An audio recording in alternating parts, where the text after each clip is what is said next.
A lot of golfers that I see actually try so hard to launch the ball up, they end up back here and they finish with that flat right foot.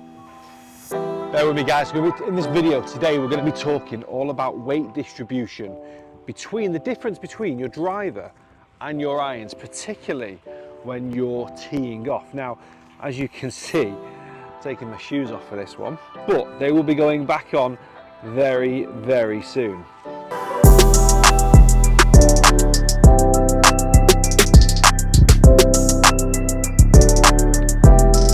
These are the BAL.ON Smart Sensors insoles.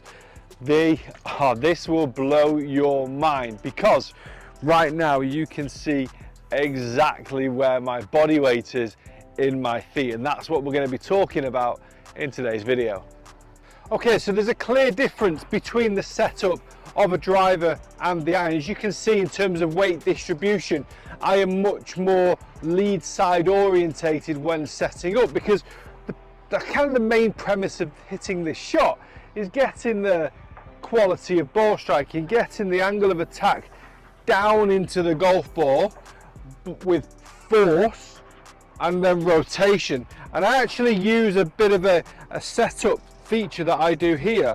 Once I take my setup here, I put the ball in the center of my stance with my 7-iron, feet approximately shoulder width apart, and I just move this lead hip over my lead foot. So now you'll notice that I get more pressure into my left side as I do so. Okay, now there's a big difference, and we're going to cover this in the future: pressure versus weight distribution.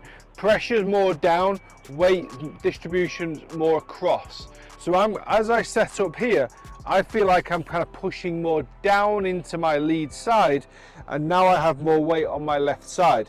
As I move up to the top of the backswing, we'll always rotate slightly into this trail side, but majority of my weight is still on my left. So again, if I go 70% at setup, as I get to the top, it's still 60-40, but it has shifted a little bit. The really interesting part of this as well, and I hope this is something that you noticed and learned, when I came into impact, I didn't get back to 70%. I actually was at 50-50 at the moment of impact. So I had pressure down my lead side, and I'd also rotated, which when you bring this left hip away, doesn't push it over the left foot as much. So if I swing up to the top of the backswing, my pressure now is 60-40 in my left side. As I move into my lead side, it pushes down more into like 70%. And as I start to then rotate, it alleviates some of that pressure up through the left side because my left leg starts to extend. So now my body weight is back to being more central. I hit the ball, and as you probably know, we finish more onto that lead side because the trail side's up on the toe for the rotation. Really important and really kind of fascinating when you see those numbers live in action. You bring the driver in, and it's a slightly different situation because the ball position, first of all, we don't want to hit down on the golf ball anymore. We want to hit up on the ball, so we actually want to stay a little bit more behind the ball, and we do so naturally anyway because the ball position's further forward. Okay, so if I put my setup now, I'm going to just put my feet together, clubbing behind the ball, small step with the left, big step with the right, ball position's approximately on the inside of my lead heel. My head position relative to golf ball is in the middle of my stance. Funnily enough, just where it was when I hit my 7-iron as well. What I do from here, and we talk about this a lot in golf lessons, we have a little bit of a tilt of the shoulders. Now I see a lot of players in this position. This is a disaster. We've got the shoulders up to the sky, which is great for launch, but this right knee, trail knee, becomes more flexed and everyone drops down into it and thinks, right, I'm going to launch this bad boy. But there's too much flexion into that right side. So what I like to see is the club just slide under the golf ball there with the driver. You just see my body just tilting ever so slightly, or just feel like from a neutral position, 5 degrees, clubbing behind. Now my shoulders are tilting up to the sky, and also my lower body is pushed into my lead side a little bit as well. So I've managed to get some separation between my shoulders and my hips, creating that natural side bend and spine tilt at setup. So now my body weight is a little bit more 50-50, okay? And as I move away into the top of the backswing, just like the 7-iron, we shifted into the trail side a little bit in the backswing, we do so in the driver, but we get a little bit more weight just favouring the right side of the top. So this is allowing for that nice big coiled rotation to the top of the backswing. And as I start to come back down, I get my shift, so my body weight neutralises again. But then as I come into impact, I'm behind the golf ball. My lower body, just like with the iron, has extended that left knee up.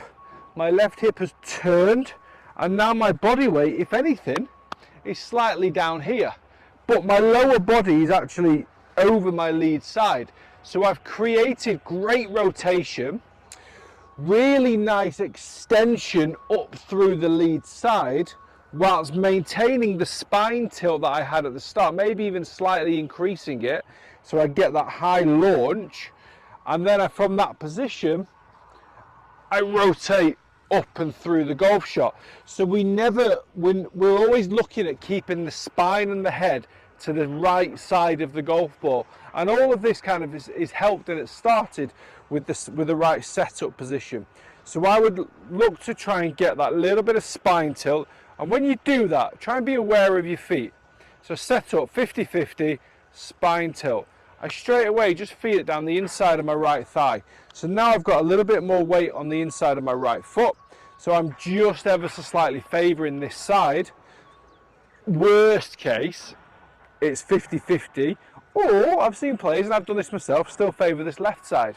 But what we do differently to the iron is we load into this trail side. We load into it, we get that hip turn, we get that depth of rotation from the shoulders and the hips all the way up and around to the top of the backswing, and then we release, we unleash, we pressure into the lead side, and we work up, and that's how the body weight ends up back on this right foot with spine tilt and shoulder alignment pointing up to the sky. So let's give that one a try.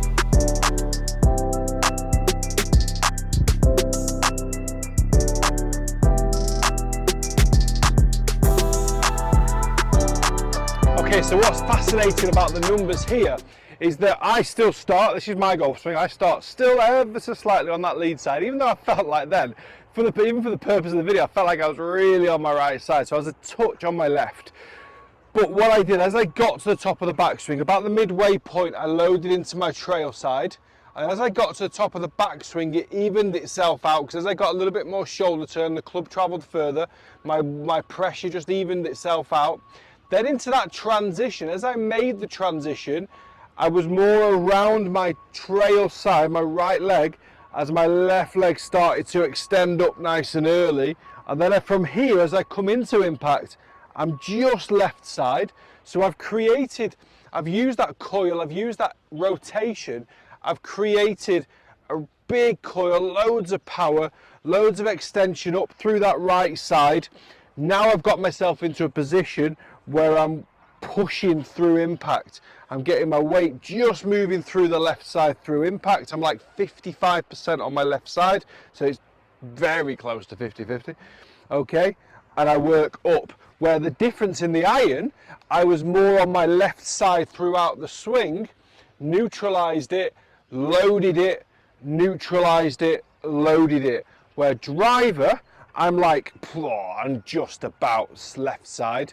Then I'm right side, central, right side, left side, left side. So there's so much more going on, there's so much of a difference between them. And a lot of that was obviously because of how we've set up to the golf ball, how we want to hit the golf ball, how we're trying to deliver the golf club to the ball, because that's so important in this instance, because one's trying to hit down, one's trying to hit up. And what I can do obviously with the BAL.ON insoles here is I can set up, I can stand over the golf ball and just be really exaggerating. Okay, that feels like 95%. Let's see how that ball goes. A bit of trial and error, and find the best ball flight, find the best outcome. Okay. Now, if you don't have a BAL.ON Smart insole, which I'm sure many of you don't because it's literally just come to market. Check out the website, obviously, if you want to have a look at it. If you want some more information, do drop me a message in the comments below.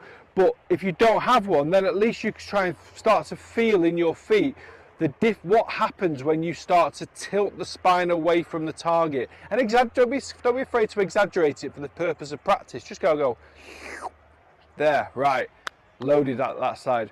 I haven't loaded my right side by going there. If anything, push that side, tilt there, and now I feel it down here. I also feel it in here. But as I get to the top, I load into my right side.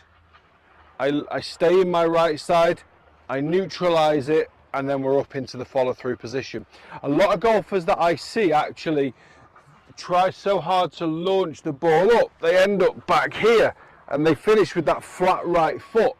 So what you've effectively tried to do is you've just tried to lean back and hit it.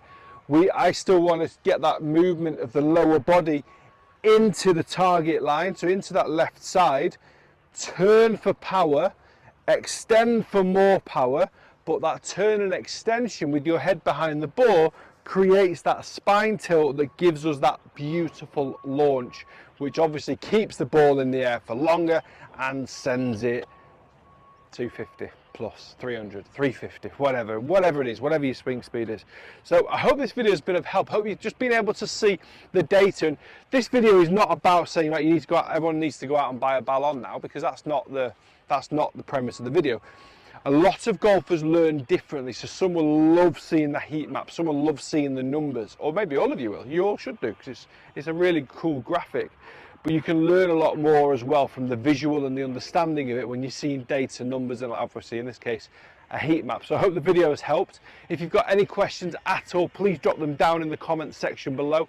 As you can see, I am at an incredible location here at the La Hacienda Links Resort in the south of Spain. Can't film golf in England at the moment. Thank you to them for having me. Take care. I'll see you next time.